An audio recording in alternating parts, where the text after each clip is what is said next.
Hello students, today we are going to start next chapter of politics. The name of this chapter is constitutional design. In this chapter we will learn about constitution and democratic constitution in South Africa. We will start from this. Let's start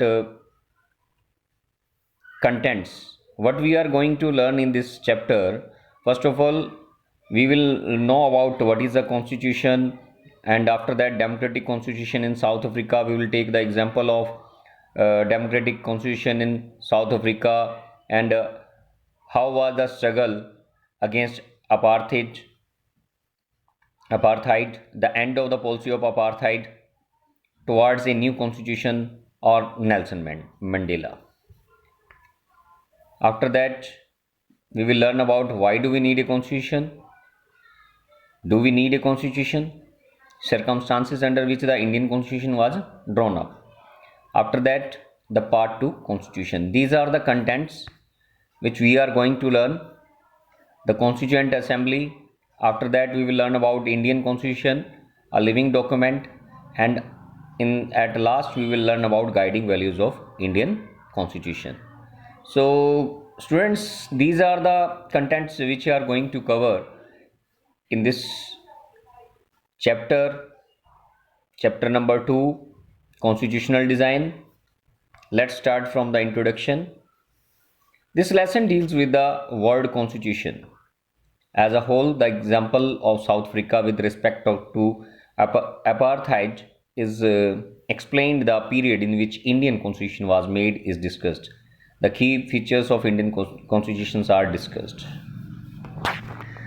तो students, इस chapter को हम introduction से अगर शुरू करें तो ये जो चैप्टर है, ये कॉन्स्टिट्यूशन जो वर्ड है, ये इसमें हम पढ़ने जा रहे हैं साउथ अफ्रीका के कॉन्स्टिट्यूशन के बारे में. हम इसका एग्जांपल लेंगे और इसमें किस तरह से डिस्क्रिमिनेशन होता था, कलर बेस्ड, स्किन बेस्ड, जिसे हम अपार्थाइड के नाम से जानते हैं. The period in which Indian constitution was made is discussed, और किस पीरियड में इंडियन कॉन्स्टिट्यूशन जिस पीरियड में बना उसके बारे में हम चर्चा करेंगे, और हम इंडियन कॉन्स्टिट्यूशन की क्या की फीचर्स हैं उनके बारे में डिस्कस करने जा रहे हैं. तो स्टार्ट करते हैं. What is a constitution. Constitution होता क्या है. The basic rules that the citizens and the government have to follow are called as constitution. अब कॉन्स्टिट्यूशन क्या होता है. वैसे तो एक बुक को होती है जिसमें रूल्स एंड रेगुलेशंस लिखे गए होते हैं, हमारे देश को चलाने का पूरा सिस्टम बनाया गया होता है, और ये बेसिक रूल्स होते हैं जिसके अकॉर्डिंग सिटीजन्स और गवर्नमेंट को काम करना होता है, जिसे फॉलो करना होता है. मतलब कोई भी गवर्नमेंट है वो कॉन्स्टिट्यूशन को फॉलो करती है. जितने भी सिटीजन्स उस कंट्री के अंदर रहते हैं और वो कॉन्स्टिट्यूशन को फॉलो करना उनके लिए जरूरी होता है. कॉन्स्टिट्यूशन एक supreme law of the country होता है. हमारे देश के अंदर सुप्रीम कानून जो माना जाता है वो कॉन्स्टिट्यूशन को माना जाता है. The constitution determines the rights of citizen. Constitution ही तय करता है कि what will be the rights of citizen, नागरिकों के क्या अधिकार होंगी, and what will be the powers of the government, सरकार की क्या शक्तियां होंगी, and how the government should function, और किस तरह से सरकार काम करेगी. इसके बारे में हम डिटेल में पढ़ने जा रहे हैं इस चैप्टर के अंदर. तो अभी आपने पता चला कि व्हाट इज कॉन्स्टिट्यूशन. कॉन्स्टिट्यूशन क्या होता है कि जो बेसिक रूल्स होते हैं that the citizens and the government have to follow are called as constitution. जो बेसिक रूल्स जो नागरिक और जो गवर्नमेंट को फॉलो करने होते हैं उसे हम कॉन्स्टिट्यूशन कहते हैं.